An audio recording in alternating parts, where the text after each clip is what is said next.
morning, ladies and gentlemen, across Canada and from wherever else you are logging in. Welcome to the Future of Business and Technology Summit today.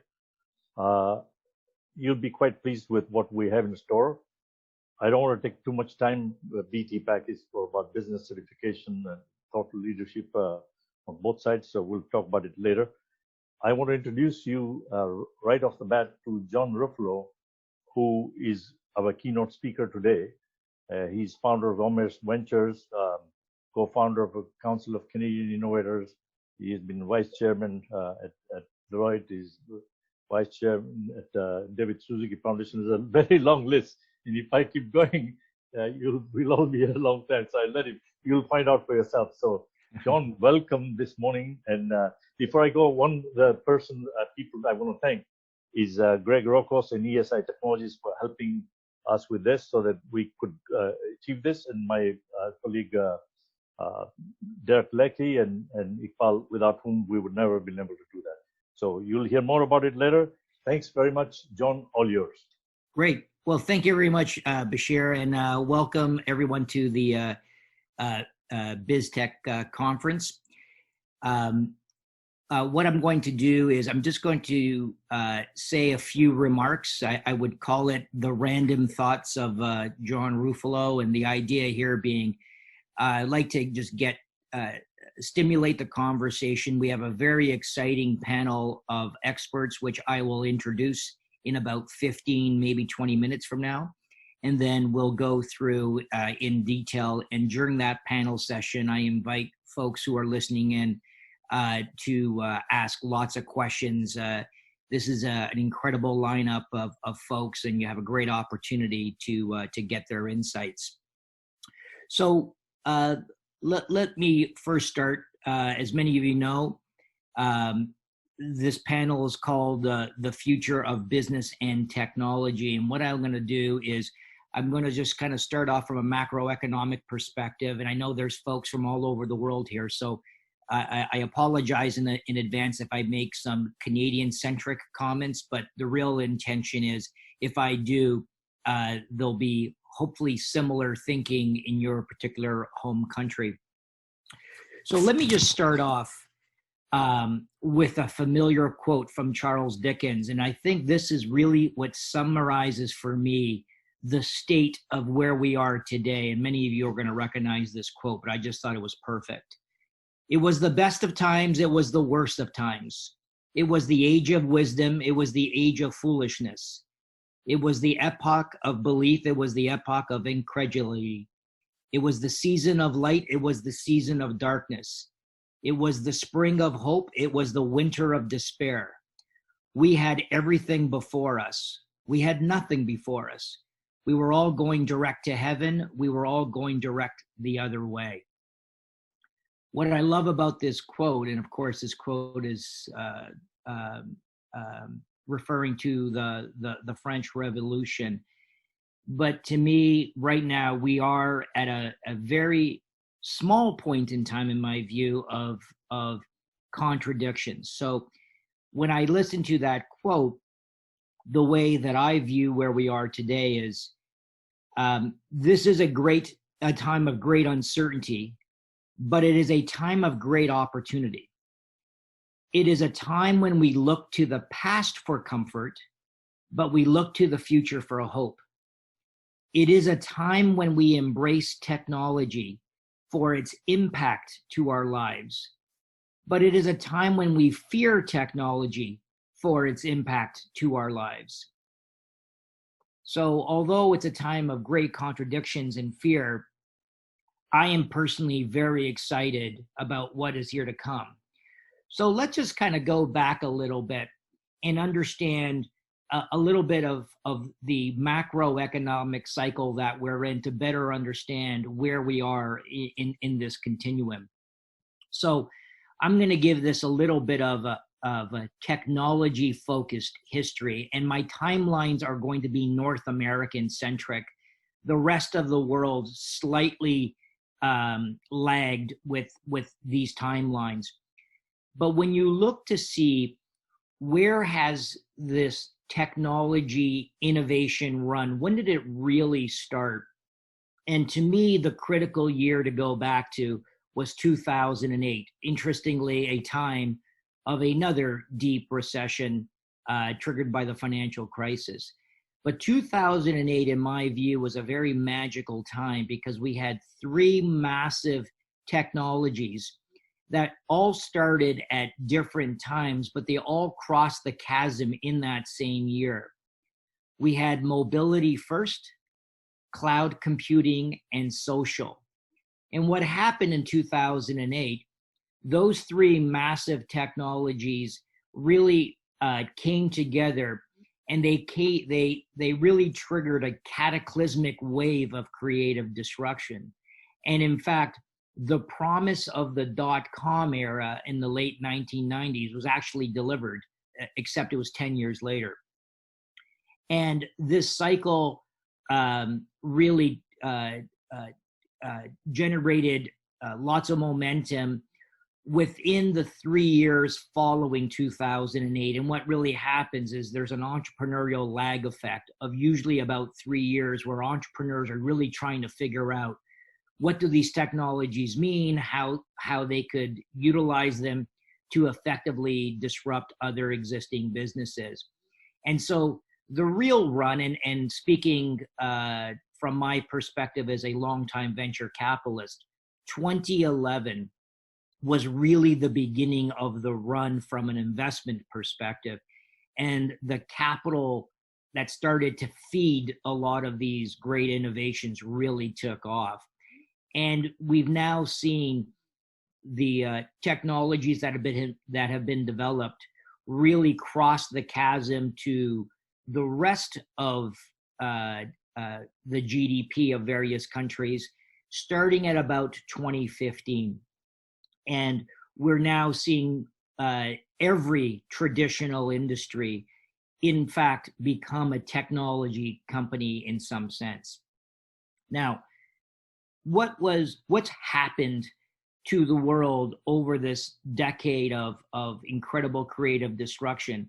Another massive trend was continuing, and this trend actually started really back in 1989, and it was the fall of the Berlin Wall that really triggered the next wave, but there was a delay, largely a political delay. And this trend was really a US-led deglobalization of the world. And it really didn't take hold. And you just started seeing glimmers of it during the Clinton administration, and you saw it during Bush, taking a little bit more of a momentum. But what we were really seeing is the US retreating back to its isolationist policy that the US has really embraced up until 1941. And you were starting to see it manifest itself largely through global shipping, where you see the United States retreating from protecting the world's global shipping lanes. And for many of you who know this history well, it was really the Pact of Bretton Woods. And it was really, for lack of a better terminology, the US model of bribing the rest of the world to defend against communism. So when communism fell, the US saw itself asking themselves the question, why are we protecting the rest of the global commerce in the world for absolutely no payments? And the only difference that we've seen right now through the Trump administration is they literally ripped the Band-Aid off and have made some very, very significant moves to deglobalize. So when you have this trend of deglobalization, it's starting to really pull the cord on global supply chains and also the use of technologies, because in many respects, you're going to see technology actually rise as a result of deglobalization, only because things that were apparently easy to do at one time was actually being paid for you. And when you tug at every single industry, and in particular, starting off with the energy industry, you're going to see massive ramifications. And I think we still haven't felt this deglobalization really impact the world. And in my view, the entire world will feel a negative impact by virtue of this deglobalization.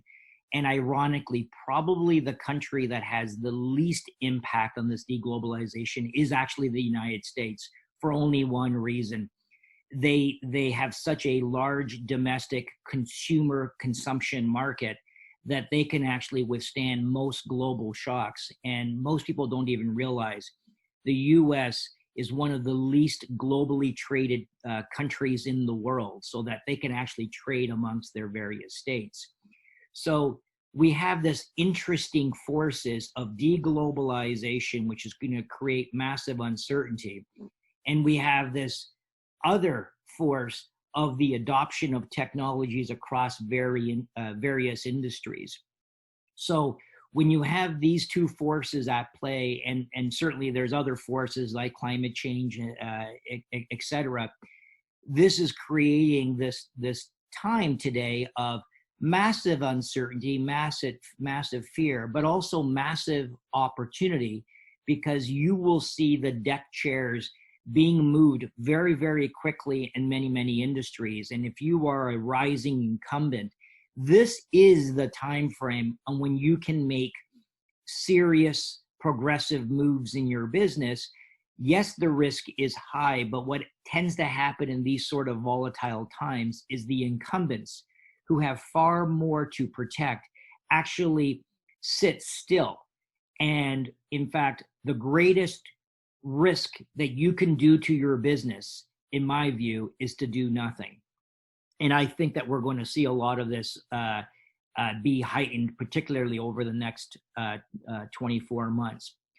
Now, I would also say that although COVID has been, certainly traumatic from a health perspective, and it's obviously extremely unfortunate to see loved ones be sick or pass away.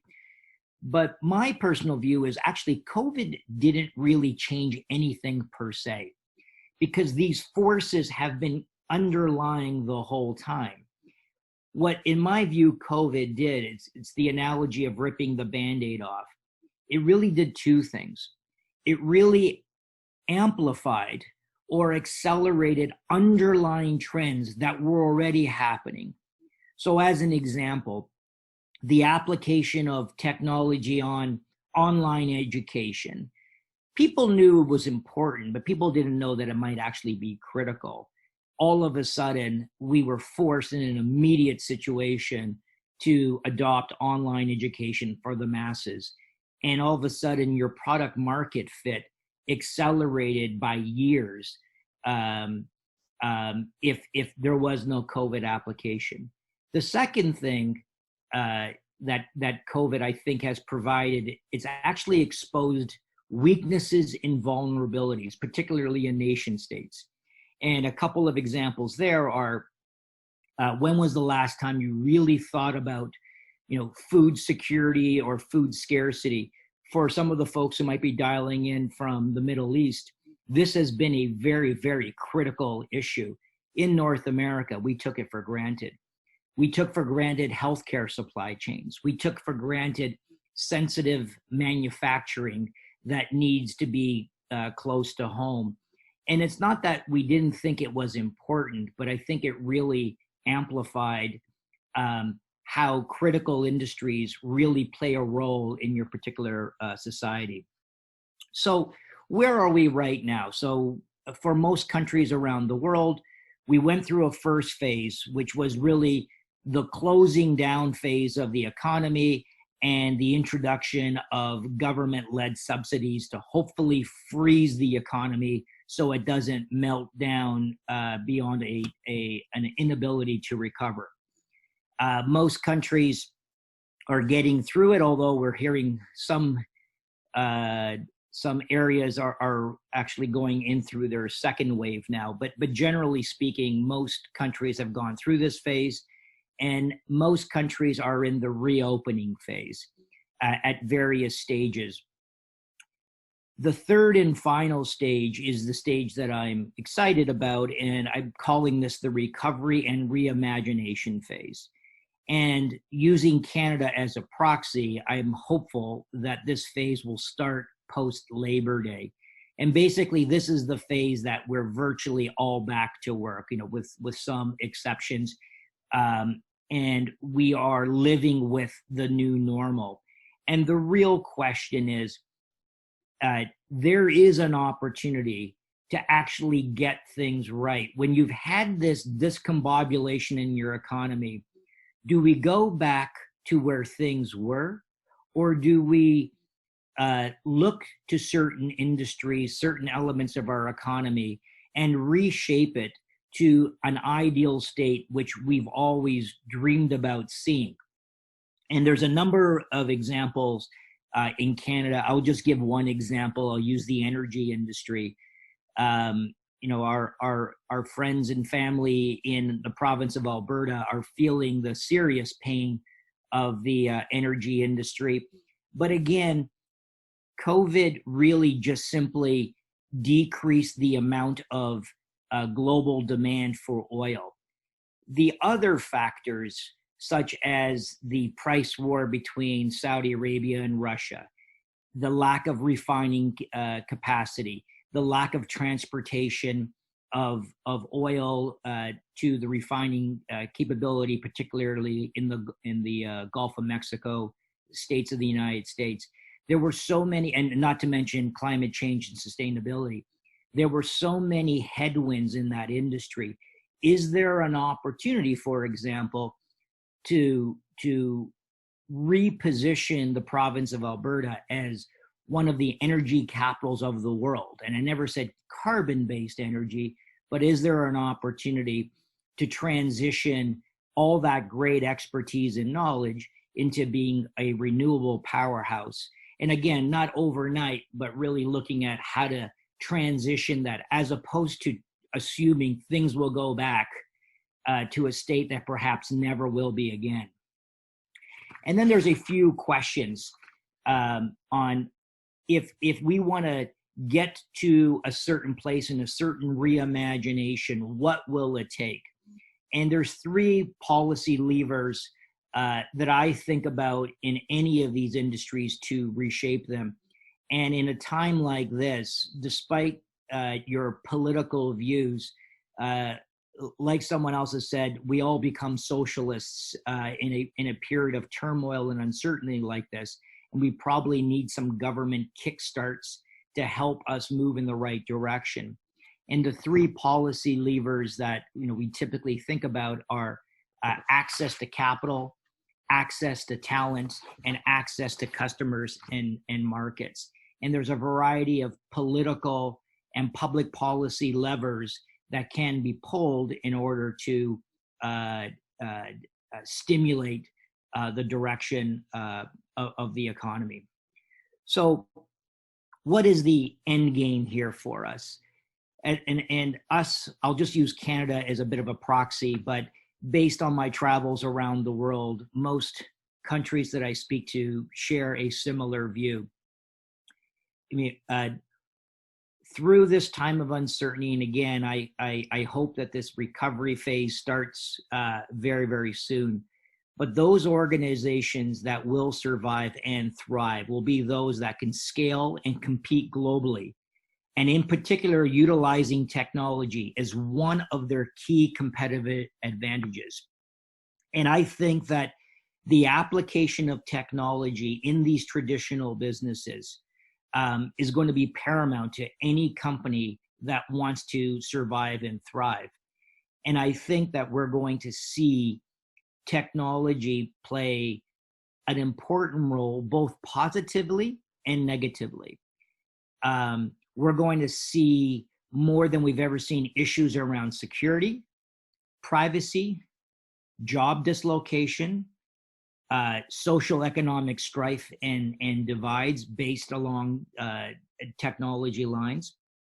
But through those challenges, I don't think we have any other choice because the rest of the world will be doing the exact same thing. And this is going to be the basis of the new competition for the next number of decades.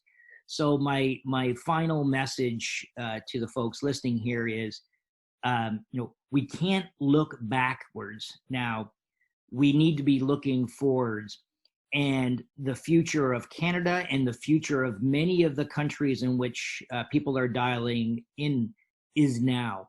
And again, although it's a very, very difficult time, I think it's one of those exciting times where, particularly if you're not the incumbent and you really want to be the disruptor, there's never a better time to do it.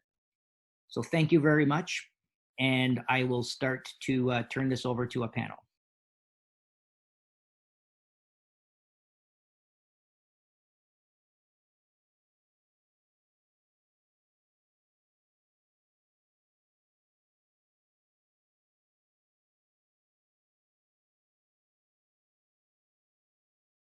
If I can ask the three panelists to now turn on their video screens.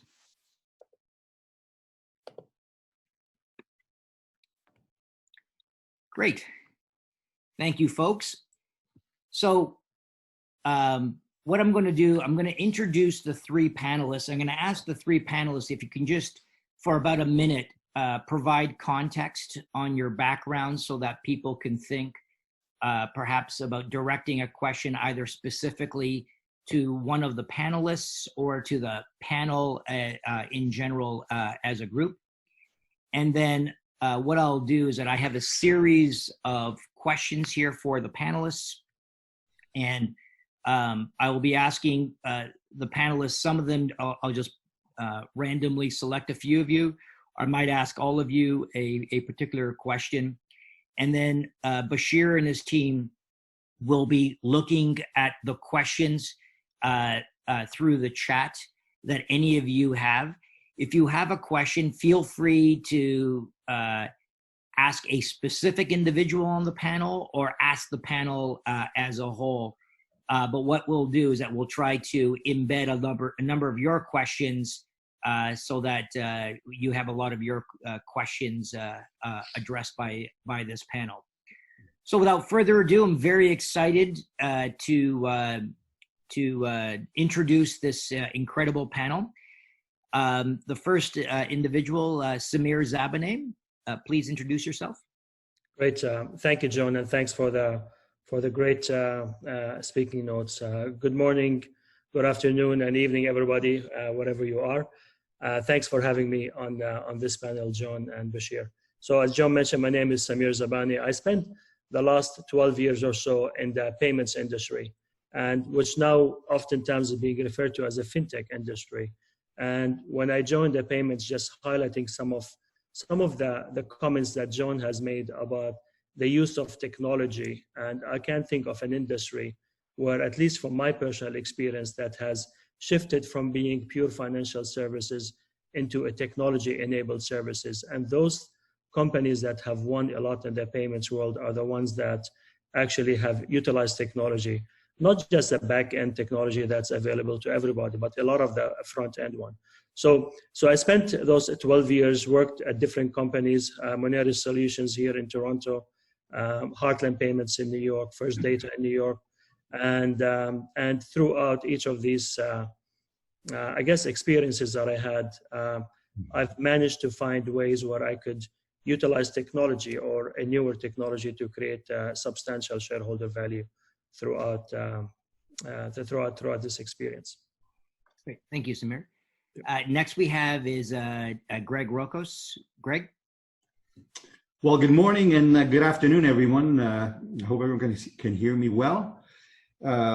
Thank you very much, Bashir, for making this incredible get-together, virtual get-together. I think one of the things that COVID has allowed us is reach. We're able to leverage technology. This is a good example of how technology allows us to exchange with people that we wouldn't necessarily have a chance to exchange, although virtually, and hopefully soon physically. So ESI, we're 25 years young, and I say young, or 26 years young. I founded ESI, co-founded ESI 26 years ago, with a focus on data. And we started in terms of data storage and data protection. And when we fast forward 26 years later, and especially what's happening with COVID, data is probably the most critical element that everyone has to deal with, because data becomes information, and information becomes competitive information, and allows better decision making. So ESI, we're about 200 people specialized in business transformation through both data and advanced IT solutions, but a $100 million business, Canadian dollars that is. And we have found ourselves in the eye of the tornado, especially because of COVID. And I share a bit about what we've gone through and where we're going.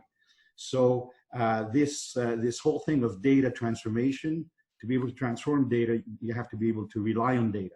So when we look at security and the elements of risk, both within an organization and outside an organization, A, is a big challenge today, but also an opportunity. And B, the mobility of data. You know, today, if it's not mobile, if we look at the different phases that John talked about reimagining and evolving, it's how do we make sure that this data is available to everyone and it is reliable. So the other thing that John said, the biggest risk that we have is doing nothing. So we will share how COVID has really forced us to accelerate some of the stuff that we needed to do, but was taking way too long. Great. Thank you very much, Greg. And Peter Schwartz is our third and final panelist. Peter. Morning, John. Thank you, Bashir, for inviting me today. I'm honored to be part of this panel and hope that I can learn something and maybe offer something back in return for what we're seeing. My background was as chairman and CEO of Descartes Systems Group, a Waterloo-based technology company. Well ahead of our time, we focused on creating a decentralized web, as back then was a term that was not well known. And effectively, my training and background was around logistics and operations research. So the likes of FedEx and Disney were where we cut our teeth, understanding how to help our clients find the right mix of privacy and the trend toward collaboration, which has turned out to be not such a trend. And as John correctly pointed out, we're seeing some catalytic behavior, certainly Shopify shaking things up, that we're following very closely. Following Descartes in 2003, I founded Lawrence Capital, where I had the pleasure of investing my money in not just private companies here in Canada that at the time, with our income trust model, seemed like a safe place to put money in companies that may not have a growth curve or a technology valuation around them, but were run by some of the finest entrepreneurs in the world. Some of them are customers. But I also got to invest in a number of great Canadian growth stories and watch folks like John Ruffolo pick up the signal in 2011 and say, these Shopify guys and a few others really have something going on. I enjoy being an investor. We invested in 17 technology companies. I still have a team that manages that portfolio, but in 2010, just before the time John referred to, I was itching to do it again and founded a company called Kognitiv, which is very similar in many ways to Descartes, but instead of logistics, we're focused more on commerce and specifically the loyalty market, where we see B2B, which is our expertise, and B2C coming together. We're about 500 employees, growing very rapidly, have just made an acquisition of a company who was a leader in the loyalty management space. And we're very excited about the progress we've made, and also the mindset change we've seen in the market. People really are willing to do some things differently. And from our standpoint, it's really about helping make our clients more efficient. And in finding that mix of privacy and collaboration, we've learned that this whole pursuit of data at the top of the funnel really isn't so good for everyone. Well, it has brought a lot of value to consumers. It was quite easy to study what makes people excited on Facebook, but that shouldn't command the trillions of dollars, as Professor Scott Galloway refers to, them, and we say, who stole the internet? Our view is that data sits everywhere in banks and retailers, and Shopify is proving that, just like my training. And I'll end here by saying, the first time I read a contract from an enterprise software company as I graduated school, I focused on a paragraph that said, this will break. And when it does, we will do our best to fix it, you know, on a workmanlike basis. And I went, is that really true? You are running somebody's mission critical enterprise and you can get away with that in your contract? We went the other way and said, Fred Smith, as a visionary at FedEx, said, I got to build my own telco because I need 100% uptime to do this for $24. So I start there. And the opportunity is to bring B2B together with what we know C is and allow people to leverage their own data. Instead of a unicorn wannabe saying, I'm your payment rails, give me a big valuation, we're helping our bank clients protect their data and protect their own payment rails and find that mix of privacy and collaboration they now need to venture out into. And with the likes of Shopify and we would say modestly Kognitiv, we can help them leverage those assets and trade and exchange in ways that, you know, commerce was meant to be. Thank you very much for inviting me to the panel today. Well, great. Thank you very much, Peter. Okay. So what I will do is I'm going to start off with a few questions. I'm going to start off from a macroeconomic perspective, and then we're going to slowly start diving in. And Bashir, again, feel free to throw out or give me the signal for any questions that come from the audience. So here's a general question. I'd love to hear each of your three perspectives on this particular question. Again, from a macroeconomic perspective, I previously just spoke about where I thought the current economic climate is, but I would love to hear your perspective. Feel free to rip apart anything I've said, disagree with, or you know, if you agree, why. So Samir, I'll start off with you. Kind of, you know, where do you think we are from a global perspective, from a global economic landscape?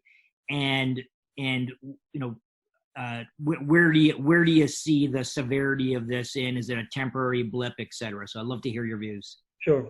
Thank you. You know, the one thing that I would say, I mean, with this thing, nobody has seen anything like this before. The 2008 crisis was a financial crisis that people went through it. It took us a while to get out of it. And one can point to that and say, this thing will pass. A vaccine will come. But I think in this particular case, there will be a permanent changes to certain behaviors that we're going to see.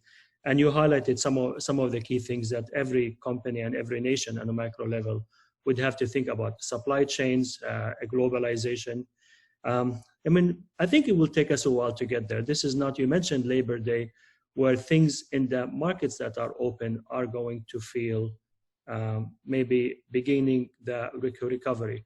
I actually worry that we're going to have a multiple of waves. And until there's a vaccine that's available predominantly to everybody, we're going to have, and I don't think the economy will shut down, though we hear every day of certain cities going back into shutting down. But I worry this is not going to be a V-shaped recovery. This will be multiple of W's put together. Eventually, the last piece of the W is going to be where I agree with you. There's going to be an economic momentum that will be, that hopefully for the right companies and for the right investments will be for the next decade, just like we've seen in 2008 or 2011. Along the way, I worry that countries, if you look at the US, you look at Canada, you look at generally in Europe, there's a lot of debt that is being, if you look at the deficit for the US right now and the amount of debt they have, it's just exceptionally substantial. There's a worry about the US dollar beginning to lose its value or beginning to lose its place as a reserve currency. That's why you see the gold is beginning to rise. I don't know if this has happened before. And as you mentioned, John, you can look at the history and say, you know, this has happened before where gold rose, the US dollars declined, but eventually the US, given the nature of their economy, it's the strongest democracy in the world. Maybe the US dollars will continue to be that. But I do worry about it because right now we always know the US dollars. If you travel everywhere, you're always quoting with the US dollars. Is that going to be the currency? And that's a mind shift for people that I think will do.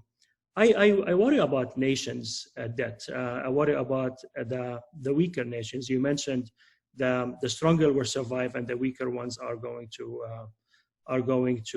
have much bigger problems. There are nations that, you know, we talk about in Africa or the Middle East that have relied generally on financial aid, whether coming from the IMF or directly from the US for different reasons. Those are going to dry out because every country has to look after itself right now. And I worry about those. So the unemployment level globally is going to increase, and in some places will be higher than in others. In the developed world, I think we will recover faster, and we will begin, as we open up, we'll begin to employ more. But I feel we as a global village, we are going to be feeling the pain of other places in the world. So I feel the recovery, it will be a rocky road until we get to that point that you mentioned, John. But once we get there, I totally agree with you that the stimulus funds that's available in the market, the amount of capital that is available, is all going to be looking for a home to make investments. And these investments are going to be made, and hopefully will be made in the right places. And that's, to your point, the excitement that we see coming up is, are we going to make the right decisions to make the investment in the right places? Great. Thank you, Samir. Great thoughts. Greg, what are your views? Let me just unmute. Actually, I'll start macro. I started my studies in macroeconomics and quickly realized that was not for me, because you can make analysis, say whatever you want. And I think and I'll talk as an entrepreneur and also as someone who I see our business as a family, everyone working with us, and also our families. And I think the biggest shock was the fear that was instilled in us very, very quickly.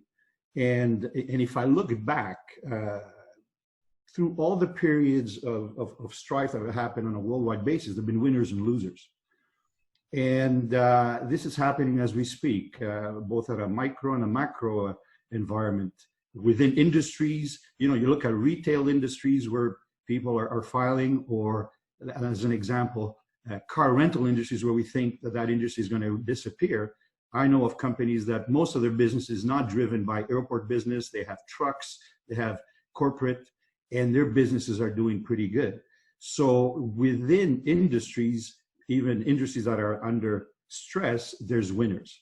And within industries where they're supposed to survive, there's going to be losers. And if I look what happened with us within ESI, probably the biggest lesson, we had this shock. And I don't know if everyone has heard about the Yerkes-Dodson performance curve. These two psychologists back in the early 1900s came up with this correlation of performance and stress. So you have calm, which is kind of boredom, and then you have stress. We lived, and we're still in it, this high level of stress that kind of energized everyone. All our team started to work remotely. 3 months ago, I couldn't set up my own WebEx meeting, and all of a sudden, we don't need anyone else to set up our WebEx meetings or our Zoom meetings, or to have 100 or 200 or 300 people connect. We can do it on our own. Before, we didn't. So we became energized, we became focused, and work felt effortless. If I look within our own experience within ESI and how we were able to really face after that initial shock of what is going on, and of course that fear of COVID that created in all of us, some people froze. John, you said the biggest risk was doing nothing. Well, I know of companies, we've made 19 acquisitions over the last years, and we looked at a lot of companies. We funded them ourselves. And we looked at one where basically they said, we're gonna protect our cash, so we'll do nothing. Right. And it's a company in a nice industry that you'd say, hey, you guys are bringing value to small and medium-sized businesses. You should be out there giving them that. And because if you're not, your competitors will.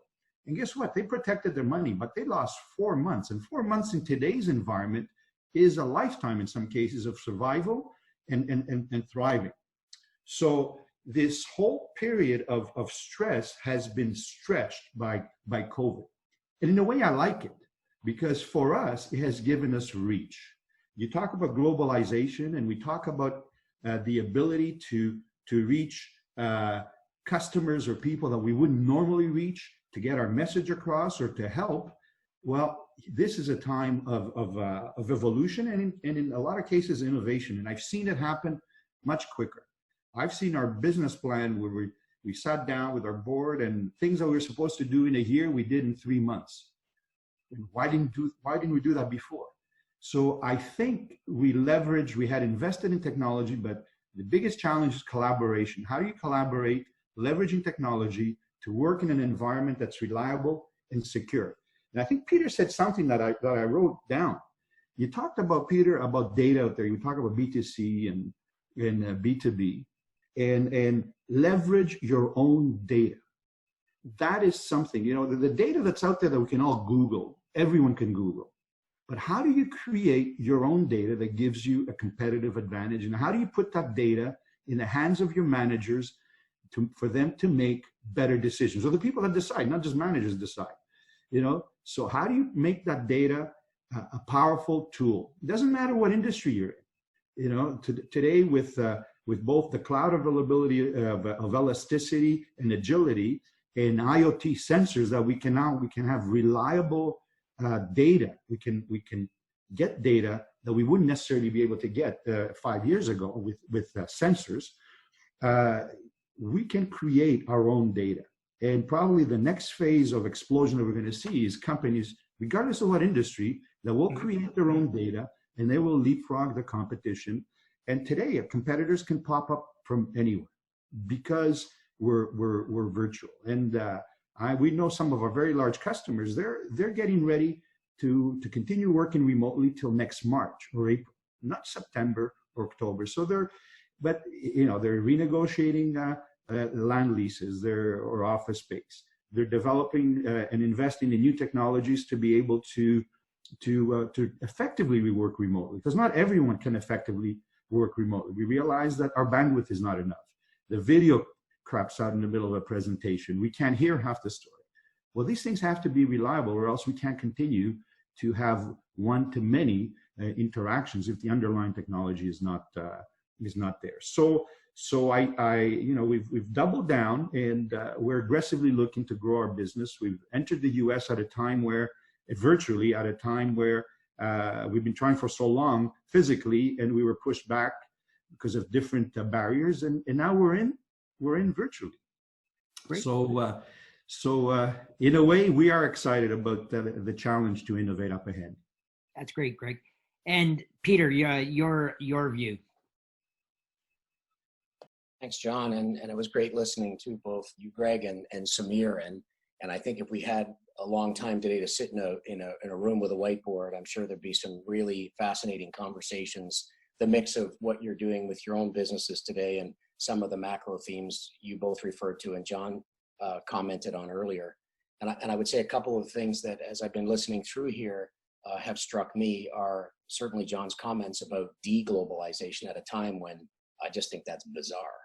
I mean, the idea that, capital stays inside a border is ridiculous. I mean, we go back hundreds of years, let's go to the spice route. Why is it that people think this is even a discussion today?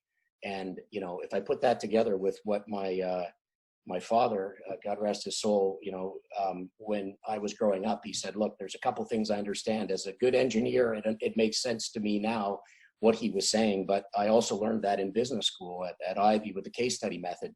Take the quantifiable data of first, use your own time to understand simple formulas to apply to that data, and you make the problem smaller. And then as an introverted engineer, he would say, and thank goodness for these MBAs, because they can then take the things we just analyzed and apply emotion to get a better result. And, the problem we have right now is the entire world is working on dopamine and serotonin on how they make business decisions. They're literally doing their family planning in the backseat of a car and suggesting that that's worth trillions of dollars to sit on top of data and all of these sound bites and one-pagers that we're being asked for. I'll tell you now, the greatest investors in the world want a one-pager, but they also know those come when it's already a success. And if you watch what Toby did for years and years and years at Shopify, and what it took us 11 years at Descartes, and we've been 10 at this one, trying to get down to that level is about what kind of data are we talking about? So, your comment, Greg, was very insightful for me, thinking about how I need to arm my team, or we would think about that in B2B as, helping our clients. But, data is not the new oil. We need to qualify that, zero party data is the new oil. Who has that? Not a single company in the world that commands the top of the search and social funnel really knows what that is, because they have structural imbalances in their business model. It's free to consumers who are, they really don't have a choice. It's not even about how good Facebook or Google returns the result we're looking for, gets us to do things. Hiring behavioral psychologists, even if you don't care about it, electing presidents, even if it wasn't the one you wanted, as Mark Zuckerberg, was shocked to learn, and so too was all of Hollywood. Doesn't matter how much you attack the guy, he won. And he did it by using those weapons of mass destruction. So whether you're for or against, and I have no political bias, I haven't been involved in politics, I have really nothing to say except I hope you do a good job. In the meantime, I got a job to do. And that's to help my clients take the data assets they have and put them together and find that mix of privacy and collaboration, which is a trend. And when you talk about how capital chases returns, I mean, how many of us have ventured outside of Canada? Well, we do that because we have to do it to survive. We have a dinky little economy, and we have this vast, east, west, north, south piece of land with dense population along the south border. Of course, we're going to trade with the United States of America. Why wouldn't we? And people tend to be good at what they have to do to survive. Well, so Canadians are good at export. They're also good at B2B. I'm not criticizing our friends and our employees to the south, but if I had the ability to sit on top of or squat on somebody else's data and make trillions of dollars, I probably would have done it too. Maslow said I needed to eat. I did that first. Maybe it went a little better than I thought. But at the same time, I never really understood that. And frankly, was shocked at how far that went, that grown-ups would sit around and say it's okay to base your entire business on a Google or Facebook algorithm. Good luck. You can find a way to run between the feet of the elephant. But at the end of the day, the real massive gold sits in existing networks today, not even inside a business. They sit inside networks. They already share information. So if you can help them do that, imagine the shock of me saying, so could you ever picture, Larry Ellison, Hasso Plattner, Mark Benioff, could you ever picture them for a moment saying, I'm going to come in and create a brand that makes you think I'm free and I do these things everybody flocks toward, while I'm busy taking all of your data from your ledger and spraying it around, selling it to advertisers. It's bizarre that we got as far as we did, but it also taught us, how fickle consumers are. So why don't you take your own zero-party data about what you know about your own consumers and put that together with what makes you money? And, it's a little more complicated. I'm trying for one page here, can't get there. But what I will say is that those are the themes that drive us.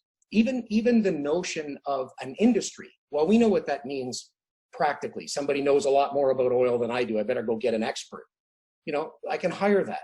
There are great McKinsey consultants. There are people at Deloitte Digital who study these things deeply. Let's get them around the table. But why should that entitle me to receive 20% of the top line revenue of a bank just because I handed them over a piece of information that came from my social media or search platform? That is a structural imbalance. That is an arbitrage.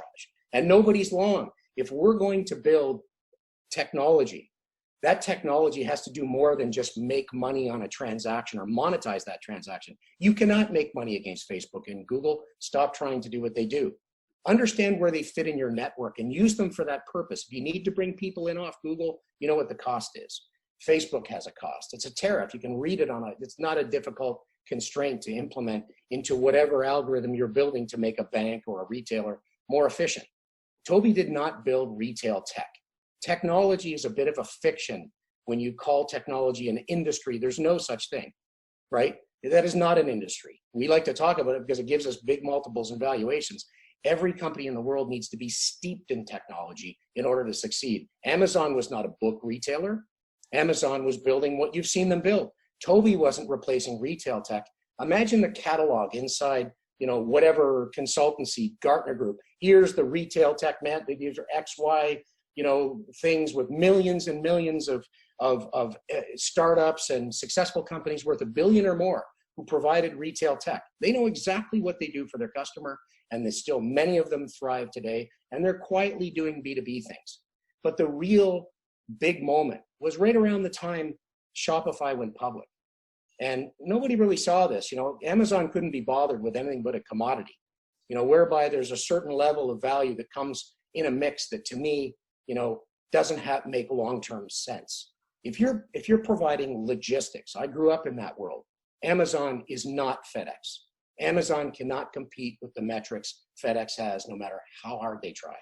Walmart cannot be a technology company in BuyJet.com. However, they understood the value and need of what it was Amazon was providing to eat their lunch. But they have a deep value proposition themselves. While everybody was talking about online, you know, Jeff Bezos was buying Whole Foods. So pay attention. These are distributed networks that are complex to organize. Now, if you're Jeff Bezos, you get to sit at the top, you know, raise your prime thing $10, make $2 billion to your bottom line, and everybody loves sitting at home with a clamshell package delivered to their door, and they can return it for free. Well, COVID taught us something for certain. You know, we drive right by the grocery store. We can pull up, open the back, and have it dumped in there. You know, when my kids are talking to me about, Dad, you know, you're polluting the world, and you know your car's big. Well, I have 4 kids, so I gotta have at least 6 seats, and I got a couple dogs. But I'm sorry if that means I can never do anything for the environment because I drive an SUV. I'm terribly sorry. I will stop forthwith contributing to anything that has to do with our carbon footprint. What I will say is that if you just take another minute past the one pager to say what really went on, and if I had Greta here, I would say, Greta Thunberg, I love what you're doing. However, you know, the problem with pollution is 100,000 Uber cars and Uber Eats people crossing each other in the city of London, where I live. You know, you can track the carbon footprint exceeding by 50 days per year the acceptable standard because people are gaga about getting in the back seat of a car. And somebody told some story about how Uber was more efficient. No, Uber gets 25% plus surge pricing of the top line revenue of the poor person who has to buy the car, provide the service, and earn less than a working living wage, right? So that was just a mess. And frankly, if we could fly overhead and say, if Elon Musk has a Tesla car parked in your garage on 5th Avenue and you're at work, you know, it's not hard to say, where is that car and where is the person that needs one? And Mary Barra can stick an IoT device on the bottom of her GM car right after Tesla does it. So we can create more efficiency and better utilization of the assets we have in this world today. So who owns those assets and how can we put them together? To us, that's the future, the right mix of privacy and collaboration. Thanks, John. Great. Well, thank you very much, Peter. Lots to chew on there. What I'm going to do is that there is a lot of great questions. Yeah, Bashir, You're so sorry, right? Yeah. And Bashir, do you care which order I go in on here? Or? No. Okay. No. All right. So yeah, I've been seeing the questions. So thank you very much. There's lots of great questions on here. So I'm going to start asking a few of the questions. So please, this is unless it's directed, somebody feel free to respond to this question. And if somebody else wants to debate it or add more, you know, by all means. The first question, Richard Lichtenstein, how will the effect of human capital and how are they being effective now will affect the future global economy? Will the brick and mortar companies survive as they do not have the protection of a remote world? Anybody want to address that question? Why don't I start? I think, I believe people are surprised how well the last few months people have been able to work together on a remote basis. And I do think we're still early into that. And if you speak with every CTO or most leaders would say productivity has been excellent. People are engaged. It's actually great, and that the work remotely is going to be here to stay. I actually think for certain industry and for certain segments that will be the case. That puts pressure on the real estate companies, that puts pressure on leases. And somebody, maybe it was you, Greg, that talked about how if you're in the real estate business, at least on the commercial side, you'll be feeling the pressure, at least in the short term. I do feel there still remains time to learn more how this is going to work. And the productivity we've seen in the last few months from a human capital perspective may be at the price of better training, better human interaction. And I think even people, I hear from, I used to work with a company called Pfizer, which has 45,000 people. And people now are indicating that, not just there, in many places, there's no disconnect between the workplace and the home. And I think the concept of being burnt out is becoming potentially much more present. So there has to be some adjustment to the whole working from home. But back to the question itself, this is just a background. I think we could see ourselves having employees with the human capital coming from anywhere in the world. You look at companies that use developers or customer service in different parts of the world. I do think that is going to become more open, and that may put pressure maybe on the employment in certain areas that was not impacted by this space. So good news for the companies that they will be able to access human capital from all over the world. If they're able to do it on a remote basis, it will be a little bit more challenging on the employment side. And I do think we will learn. I personally believe there will be some shift back to the in-office thing. There will be some shift back for companies. Right now, I think everybody is enthused about the saving on the rent and enthused about the high productivity. I think sometime in 2021, we'll begin to see people opening their office again and asking, especially when the vaccine comes and the threat on people goes away. You'll see some shifting back to the people coming to the office. Great. Thank you, Samir. Anybody want to add anything? I want to add another dimension to what Samir just said, because I think what we're seeing more and more is a lot of virtualization and a lot of automation that do go hand in hand. So when you virtualize both your systems or the way you work, you have to automate certain things. And that's where large organizations are really working hard to be able to automate certain things that are better done by another way. Now, I would say with the innovations and disruptions that we see, 70 to 80% of the jobs that we know today will disappear over the next 20 years. But that's not new. If we go back 100 years, who has heard of what a lector was, or a pin setter, or a knocker-upper as a job? And 100 years ago, 90% of the US workers were employed in agriculture. Today, it's less than 2%. But what we see in terms of technology, so to the question of Richard, of a human capital, if you look at our fourth industrial revolution that we're living through today, what are the underlying technologies that are really driving this? Well, you got 5G that's coming in most countries. You got IoT. You talked about sensors before. AI, AI is getting more and more noise, but there's not a lot of application to it. There's a lot of people racing to it. And Montreal is one of the hotbeds, actually Canada, both Toronto and Montreal were hotbeds of AI investment, which brings into how do you manage your big data, robotics, your analytics is so critical. How do you do it in a secure way? Machine learning, NLP, sorry. These are all different elements that as they come together will move that brain power. And I think brick and mortar will still be needed in these environments to enable. If you look at VMware, who's one of the leaders in virtualization, well, they were acquired by EMC that was acquired by Dell, and Dell redefined the IT industry as we know it in the last years. Who would have thought? So there's massive changes of shift that are happening to drive this tremendous innovation that we're all in it right now. So I think brain power will certainly accelerate, but we'll still need bricks and mortars and land.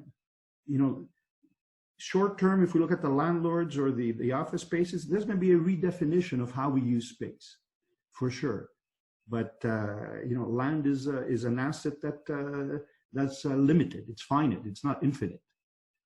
Great. So we'll see how that's going to play out. I don't know, but it's going to play out well. Great. So here's let's shift the industry to healthcare. If anyone you want to address the question on the healthcare, do you see any of the top disruptive tech trends in healthcare, and in particular, how companies deal with the shift of data into cloud and risks? One example is the suspected hack of COVID vaccine research. Anyone want to address this question? I could talk about healthcare because one of our businesses, Octopus, has a healthcare division. Peter said before, it takes 10 years to become an overnight success, or Samir, one of the two gentlemen, on the one pager. And we've been in healthcare now for close to 10 years, just providing basic IT services. Now, because of COVID, we've been able to develop an application that helps manage the whole COVID protocol. So think about a region that has 20,000 or 25,000 employees that are all involved with patients.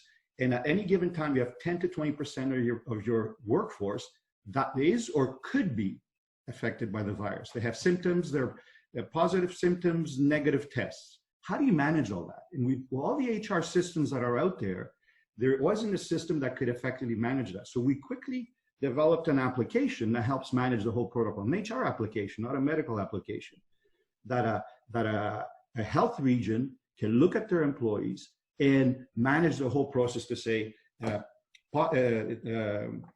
symptoms, negative test, second test positive, stay home, escalation of information, protection of the information versus the individual, reintegration back to the workforce. Well, how do you do that? So just the underlying feed of our healthcare employees being available, it was critical. So we developed an application very quickly because of a tool that we have. Think of a 3D printer for applications. So I think in the health sector, what's going to happen is how do you automate workflows quickly between all these different systems that are getting redefined as we speak. So at a very macro level, both in Canada and the US, healthcare is fragmented. There's a lot of people going at it from different ways, but the ability to create glue between those different systems, I think, is a major opportunity that a lot of players have identified and are going after. Thank you, Greg. Just one quick thing that I would add to your comments. I am on the Ontario Pandemic Response Cabinet, really, as it relates to data. And one of the most interesting things, I've been a healthcare investor for a number of years, and where you have single payer systems, it's been unbelievably frustrating to get advances in that particular country from a procurement perspective. The amount of inertia has been nothing short of frustrating. The one thing that COVID has done, particularly for single payer systems, is it has created some level of sense of urgency. And the first area is really around health data. And when a number of countries shut down their economies, it was really done because of the fear of the unknown. And why did that occur? Because no one was maintaining data to really understand what was really happening. So one of the things that I think is absolutely critical is to really understand all of the health data that you have, particularly from a public health perspective, so that you do not ever use one single blunt instrument of shutting down an entire economy, when in fact, the spread of a virus might be largely contained in a single city, a single district in the city, a single building, or a single floor. And yet we always had the same answer: shut down the entire country, shut down the entire province. It is completely and utterly unacceptable. And political and health leaders, although we've given them a free pass to allow for the first shutdown, there is no more free pass. And if it happens, exactly what Samir said, there will be multiple waves of more of the virus, but the response of shutting down an entire economy is no longer acceptable. And that is now going to be bred out of incompetence of not understanding your data. So it's a good question. We have a question here directly for Peter Schwartz. Peter, this is from Mohammed Siddiqui. It's around small and medium-sized businesses. Question is, how should investors identify SMEs who will survive and prosper long-term? What would be those key signs of companies' long-term business health? Thank you for the question. I would say, first of all, if your small business is in retail, there's one word answer: Shopify. Shopify said, it's about credit, it's about logistics, and it's about distributed shopping. Who described Shopify that way? Well, the executive team and the investors of Shopify.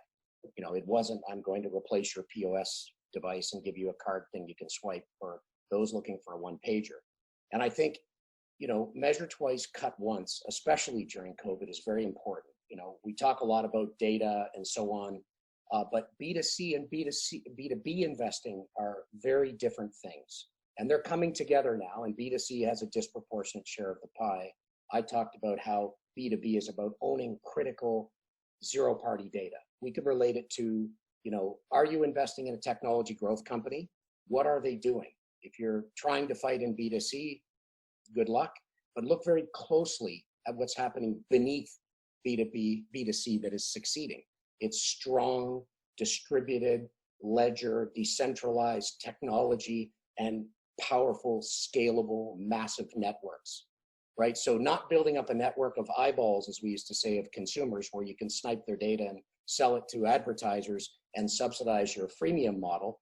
Those one-pagers you don't even need. There's, you know, one of these, one of those, and one of those, and they're ordained, and they're built in the United States of America, and now China's well ahead of them on how they engage B2C. Why? Because of the B2B approach they take along with B2C. Jack Ma had a very different strategy than Jeff Bezos. Well, it seems the same at the top. So your question about SME is, you know, if you are, for example, a value-added retailer, you don't belong with Amazon. Amazon rejected you at around the time of Shopify's IPO and said, use their platform. That's this difficult thing where you have to talk to people and teach them to surf. In fact, that value add is the future. We're seeing that with small retail. We're seeing that with small retail getting innovative. And that innovation comes from a trusted B2B platform. And platform and trust don't go together over the last 10 years, but they should. When Shopify went behind the firewall at Walmart after years of resisting big tech or big retail until they could get it right.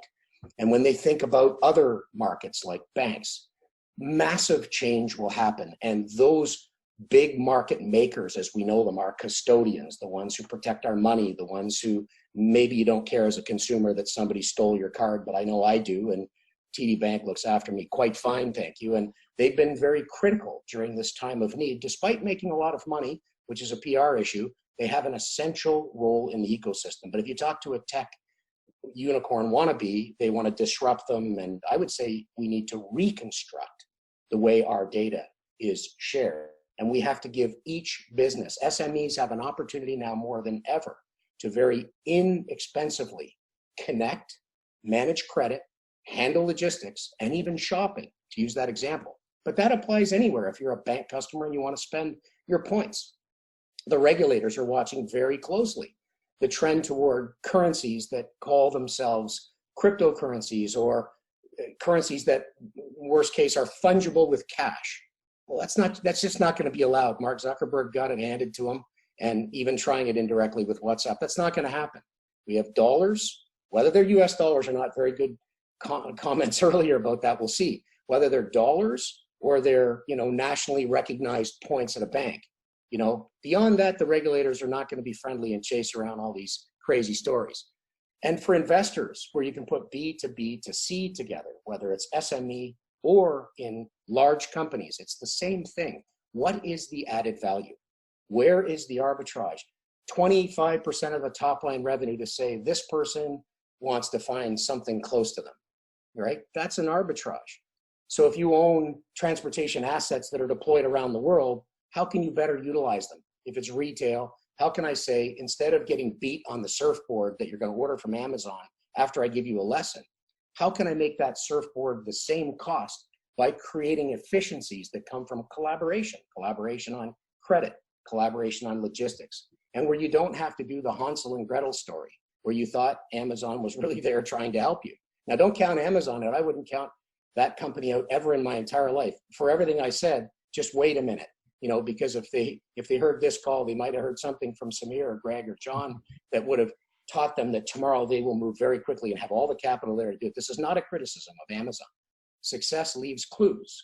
And if that value-added retailer somehow has survived, especially through COVID, by doing a really good job of curbside pickup and understanding that, you know, we really don't need to sit on our couch and have single-use deliveries arrive at the door because it feels neat and cool and cooler than your dad? Well, those are things we need to think about. Think just a little bit more deeply about what is the value add. Remove the word technology long enough to understand what data do these people have? Do they understand what you care about as a surfboard enthusiast? That matters. You can't steal that data if somebody else already owns it and knows how to use it. So I think looking at what data they own, measuring it as to what is zero party, what can those two parties that have zero party data do to create more zero party data that nobody knows about, and to provide real value for the business so they can share their profit, in the form of marketing incentives or long-term value, as opposed to what do I need to do to acquire that ID and stick it in my soft brand and monetize it by, doing creepy retargeting or whatever else, the last 10 years taught us was, equivalent with a unicorn. Well, those are ordained. The opportunity now is to take that massive untapped universe of bank, retailer, small, large, doesn't matter, who have been doing things for a long, long time that matter to consumers. Identify where consumers don't actually know what that value is and put it in front of them. And that's going to involve some level of collaboration and some level of value add. And we'll start to measure things the way we used to when we built businesses. What's the value of the thing I'm building? And the people that own the goods and services that we consume ought to figure out how to work together. There's no reason why, when I first saw FedEx and UPS sharing a truck behind a plane in a warehouse, I said, that's the answer. Why do I have to buy a truck? Well, if it's showing up at a building, it has to have a label on the side. Well, do you have to own it? You don't.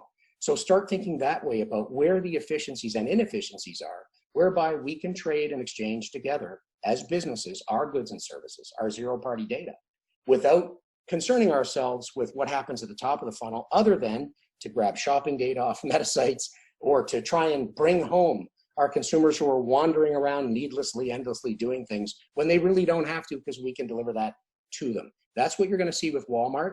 That's what you're going to see with the continued evolution of the Shopify business model, is that we have a safe place with safe technology that we can provide to you so you can do things with others. So if you want to invest in technology, I'd say B2B to C, is the bomb. And I would certainly say if you want to look at investing in any traditional business, as we would call them, brick and mortar businesses, maybe we should stop long enough to say which ones are steeped in technology. Well, they've got Shopify, they have a value add.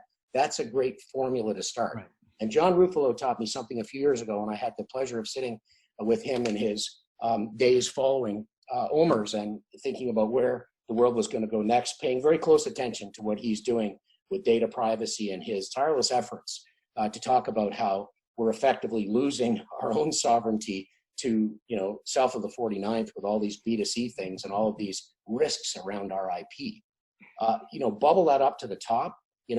Canada is very good at B2B because we have no choice. We can't fight B2C. We got really good at it. And what we're going to see, private capital is 5x the value of equity capital markets in this hemisphere. And they sit quietly doing their deals one-to-one. They're not out there sitting in pitch books looking for a deal they can tag onto. They're doing what John did at OMERS, and the greatest investors, in this world have done. They're getting out in front and saying, what exactly is it that makes what you are doing, important and, low churn? Our customers use the stuff and it works. It makes us money is what it gets down to. Not I somehow found a way to command this part of the search social process that we've all been, pushed toward.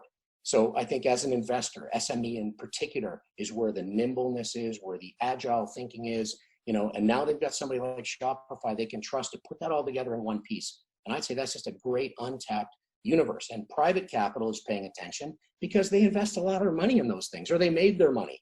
I had gas cans or trucks or whatever, and I've got the biggest houses in the country because I spent 40 years building this business. If I think it makes sense and I'm afraid of technology, why am I afraid of technology?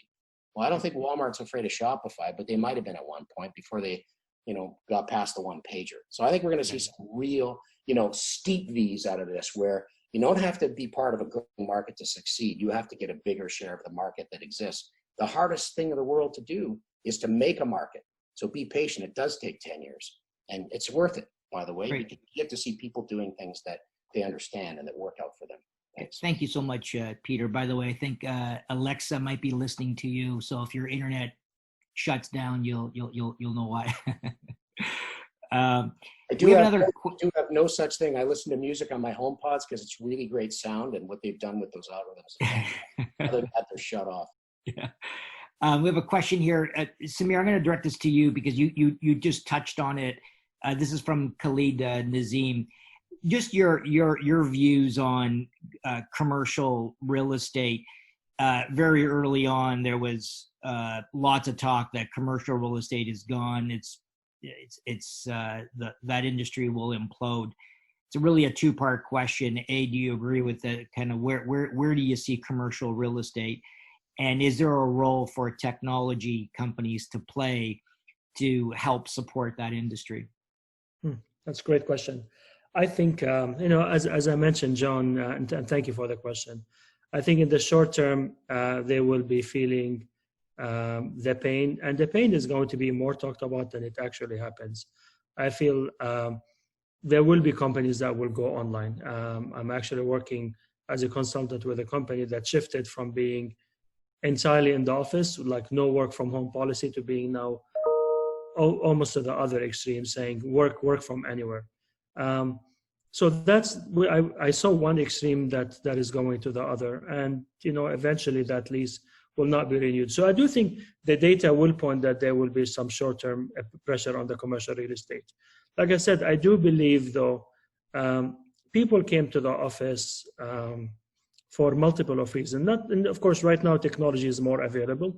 So there will be a permanent shift in some sector of the market, in some segment, and a percentage of the employees to be totally remotely.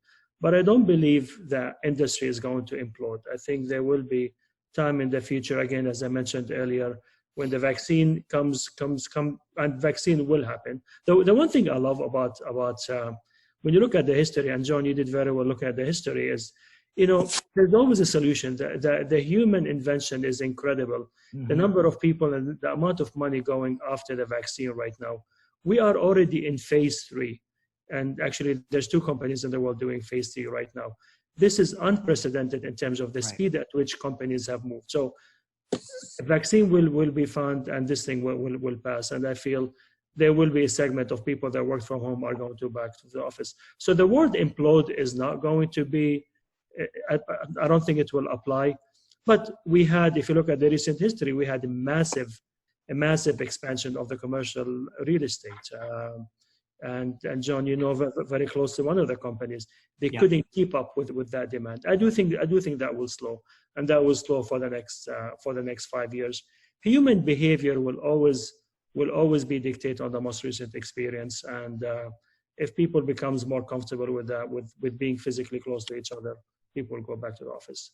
Great. I personally have been working from home since then. I cannot wait until I get to until I get to see John somewhere where I could shake his hand. So right. I want to go back to the office. Exactly. So I have a fun question for any of you or all of you. Pick, say, one technology that, and it could be one that currently exists now, or one that might be on the brink in the next number of years, that you think might have the greatest impact to business in the future. And your view could be either a utopian view or dystopian. Doesn't matter. Which one would you pick and why? Any thoughts? I don't know if you'll get it. One point. Sorry, go ahead. No, Peter, after you. Peter. Go, Peter. I did a Socrates speech before. Go ahead. Okay, Samir.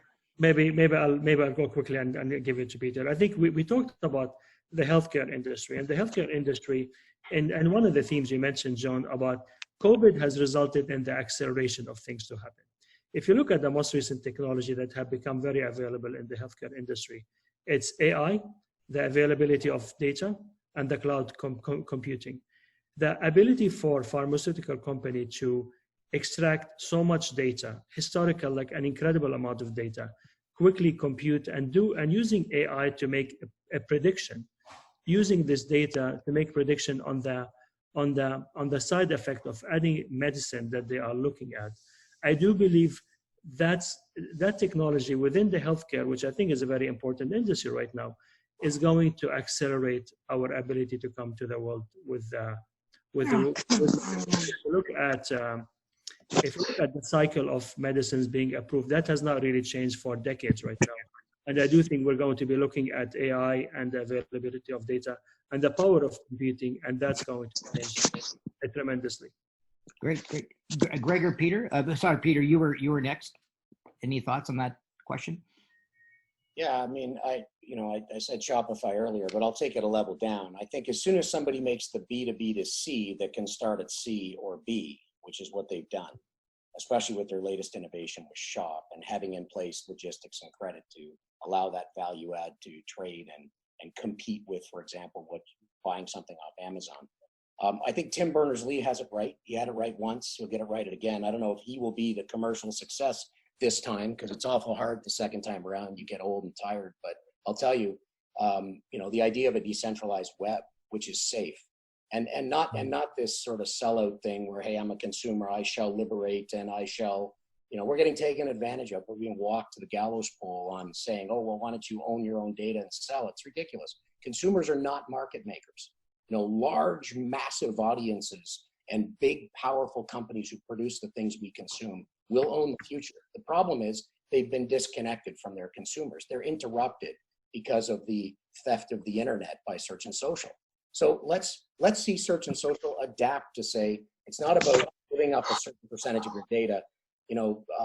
Jack at Twitter, suggesting that we should have a subscription plan is kind of a start, but really, how does it work underneath? What's your business model? So my view is B2B to C is one that says we can figure out how to provide value to consumers, where if they start with search and social, which they like, it's not about monetizing their own data. It's about creating value to them they can measure. And that's going to be putting them directly in touch with the people that make the stuff we consume, while giving them access to roam around and do whatever they love to do on search and social. So at the end of the day, I think that's the killer technology for the future. And what will happen is each little node on each little network, you won't hire a unicorn unicorn wannabe tech company to help you with your healthcare data problem. You won't bring a snake into the barn. You will say, how do we develop those capabilities ourselves? Walmart, let's not hand that off to Amazon. They learned that. Banks, let's not hand off our loyalty programs to third parties. Let's figure out how we can safely allow people to use the services that they have from us together with the other services they need to consume. And if they start out there, and Google has some stuff here already that they put out a few years ago, nobody paid attention to because it's too complicated. But the ability for you to say, how do I connect somebody who loves to start here with the fact that they belong there? And for us to share and collaborate, that's a difficult thing, but an important thing. How do we connect those two dots? To me, that's the killer technology. Somebody provides that safe, distributed, ledger, decentralized web infrastructure where you can gallivant around as you want to as a consumer, but be identified and recognized as somebody who's part of a tribe, for example, that should get this. And I'll just finish by saying, I'm not here to criticize anyone. I mean, the phenomenal success stories you've seen come out of Valley have taught us a lot. But let's be real. There's a lot of talk about SPACs and what Airbnb is doing. Airbnb was not the first company in the world to create the idea of having a good trip. And their content is worth something and consumers will pay for it. But is it worth trillions of dollars? It's not their content, it's content. Carol, I can't get onto it. I tried. Sorry. Someone's not muted, that's okay. Yes. That's better than I was on mute, because then it's all your fault. So I think we have a situation now where we have massive revolution, and it hasn't really started on large scale networks. And I don't think we're going to see Facebook, Google replacements, nor are they going to win the day and be the default commerce platforms of the future. There's certainly going to be currencies. I've lost it. I got the voice. Hold up, George. Sorry, and could you please put your line on mute? Can you access this? Commerce, man, I have a mute button. Commerce leads to social. Social doesn't lead to commerce. And I think we focus there. Which technology companies, which other more traditional industries, as we would call them, are going to get together and form their own networks? They already exist. If you can help them collaborate and then start connecting them together, that's the Tim Berners-Lee vision for the decentralized web. That's the one we're following. I'm not so sure we even need a single platform to do that, but it's a good idea by Tim and one we should embrace starting from the bottom up. That would be my comment. Great, thank you, Peter. I'll give a little pre-commercial for Ann Kavukian, who's going to be joining this, or going to be speaking shortly. All I would say is one of the biggest concerns that I have, and Peter, you had just touched on it, is really around security and privacy.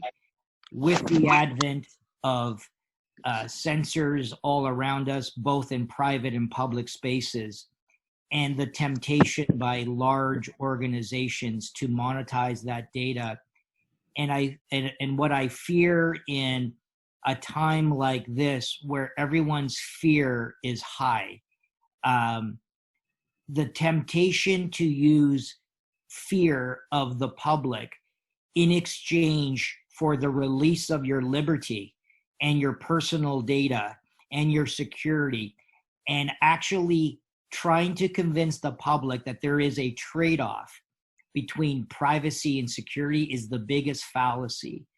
And where I see particular hotbeds in the United States where people try to convince you that there is this trade-off, and there is no trade-off, and Ann will explain to you, well, if you use your brain power just a little bit more, you can have both security and privacy. This is one of the biggest areas, and for those of you who are familiar with Toronto, that great debate was a hotbed of discussion during a debate around smart cities. And I think this is really at the tip of the iceberg that we're going to see way, way more over the next number of years. So I have... John, if I could add something on the health sector in terms of technology. Sure, absolutely. I've been involved with the McGill University project, where we unified, 3 hospitals to get research, care, and also teaching cradle to grave. We can't find a better term.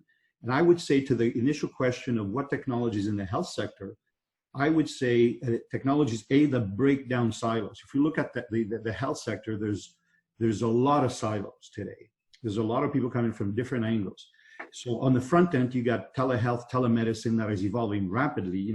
Players like Google have some tremendous solutions, and that is the front end. But if you look at the back end, what happens between research, if you have to change some fundamental infrastructures to bring profound change, and that's enabled by the technologies that I spoke about before. And with McGill University, which is one of the biggest health brands in the world, it was a huge fight to break down those silos. And as an example, to look at research on a tumor on a newborn in the brain, how does it evolve versus a young teenager or an adult? We did research in separate silos. So anything that allows, without breaking all these systems down, to quickly create links and get to that information that Peter talks about, the ZPD, is critical. And it's privacy and value. Privacy means security. Value means analytics. It means AI. It means machine learning. It means leveraging IoT, all in a secure manner. So there's a whole explosion of solutions that are coming from different directions in the health sector. And I think the 4th industrial revolution will really change health worldwide over the next 25 years. Great. Thank you very much. There's so many great questions. I'm going to address one more question from the floor, but we have about 10 more minutes before we wrap up. Here's an interesting question for anyone who wants to address it. This is from Nick Brown. Developing countries are going to suffer the most from this virus. Are they going to suffer all over again as a result of the massively disrupted, diminished global supply chain? What are the new stumbling blocks, and what must be done to keep the global marketplace active? Very, very interesting question. Who would like to address that question? Well, since I started the theme about when you asked earlier about the macro, maybe I'll start it, but I'm sure the other gentleman will have a view as well, Peter and Greg. So I actually think the financial capacity of the developing nations, not all of them, but depending on the scale of how strong they are financially, is going to result in defaults, is going to result in bigger internal problem, and that will result, in probably changes at the government, changes to the entire political system, and that actually will be felt. Will be felt by all of us, because they are also consumers of the products that are, that the developed nation actually will produce. Ultimately, and I do hope us as a human and us as people that are fortunate to live in the stronger countries compared to the weaker ones are going to step up and support these nations, to help them stand on their feet time and time again, because this has been done in the past.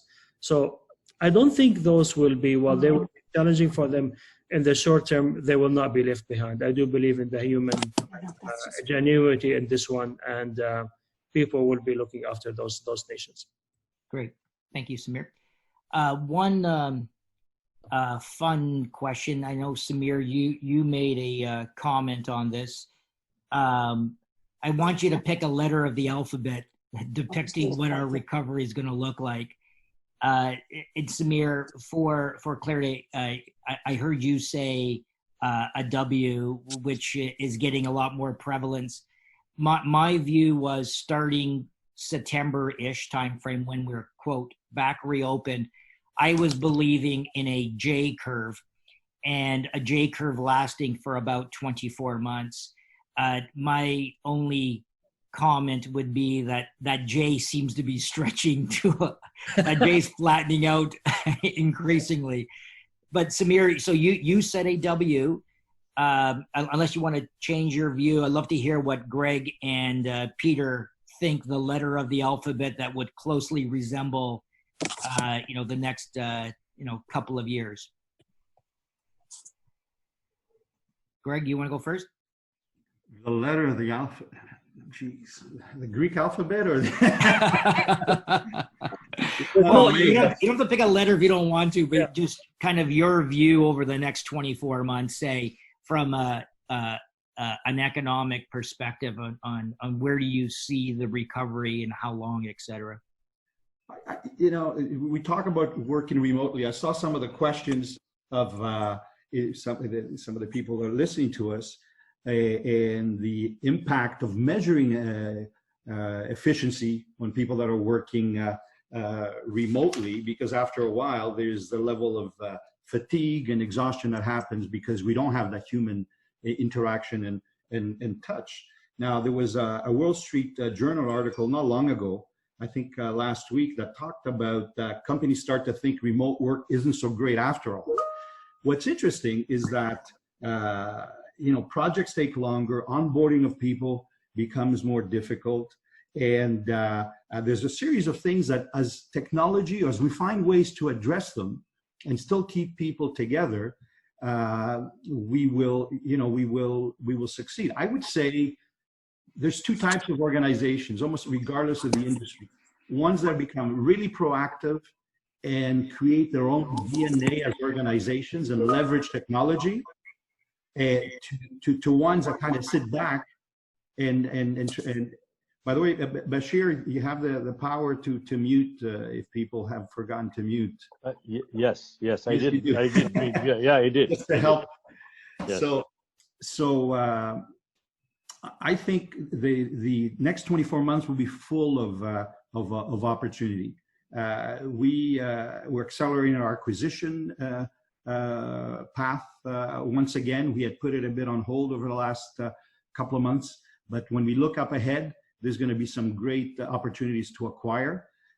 We are those one-on-one type of acquirers and investors that we operate the businesses that we acquire. So I would say, I don't see it as doom and gloom, but I see it as continued. I would like to continue to keep the level of stress high and to increase our performance, because we will be able to I'd say leapfrog what we as an organization have done over the last 5 years. I see it as very, very positive. And data, to what Peter was saying, data and how do you create your own data, regardless of the industry, that gives you a competitive advantage is really the key. Great, thank you. So Greg, you believe it's going to be more like the Greek alpha? Peter, what do you think, Peter? I'm going to go with your J, John, and I would take T out of the equation for a moment, because if timing is important, and it certainly has been in my career, I would say it's better to be ahead than late. And there are fabulous opportunities that exist today that people can invest ahead of and be a little ahead of it. Might take you a little more capital, but at the same time, you'll be positioned perfectly when it happens. And I think when we see the agility that's out there, and I forget who made the comment about the human machine is so agile and adaptive. We're seeing that play out everywhere. So I think it's the J. I think we're going to have some very difficult times here in the short term. And when you map it by industry sector, when you map it by the friends and family of ours who have struggled through this to keep their retail businesses open, the ones that have said, I'm just going to find that extra push or show people. To the question I was asked earlier, where do we invest in SME? Well, let's look at where technology and that business value add come together. Let's look at steeping in technology, the companies that really do have value add to invest in, and try and find your way over that gap that we all have today when it's a little tougher to raise capital or it's a little harder to get somebody to see things that are different. People are willing to change now more than ever. That's our experience, and they know something has to give. And maybe it's not so good to let our entire lives go out to a couple of folks out of the valley who are going to be the arbiters of society. So to me, the J curve means some tough times really through the rest of this year. And I'm not an economist, nor can I predict when vaccines are going to show up and how we're going to be able to get them out there. If the logistics challenges that we've seen over the last 3 months continue, I think it's going to be difficult, very difficult. But I think it's going to be a very steep recovery. And if you can pick where that's going to come first and be ahead of it, that's really the game for us, I think, now. Great. Well, thank you, Peter. For those who had a number of questions, there's so many great questions. My humble apologies for not getting to your questions. They were all fantastic. It's really a testament to this incredible panel. We could have gone on for multiple hours. So on behalf of the panelists, I wanted to thank Bashir and the BIZTEK crew for inviting us, and have a great rest of the conference. Thank you very much. Thanks, everyone. To all of you, John, Peter, Greg, and Samir, absolutely fantastic discussion. The good thing for the people out there who are listening, and we're going live streaming also to YouTube, is that we are recording this. It will be on our website, and hopefully we can convince John, Peter, Greg, and Samir to do a one-on-one session to answer some of your questions, so that whatever questions there is still sitting there, right? Fantastic. So that you won't lose out. It's been, I've got so many text messages from people I know that are saying the discussion was absolutely thought-provoking and amazing. And some are from people I haven't heard from a long time. So fantastic. Thank you very much. You guys did a fabulous job. And so thank you, Peter. Thank you, Greg, again, for all your support as well. Samir and John. And those of you who got the link going in and out, you have the link for the full day. You can chime back in whenever you want. There's no problem. And of course, the YouTube streaming will be available all day. It'll stay there. So once again, thanks, as we now move into the privacy thing in a second. Here, let me just do that so that. Thank you, everyone. Thank you, guys. So that session you just heard, folks, was the CEO Roundtable. An absolutely amazing job that they did. So we're now going to move on to the privacy. So those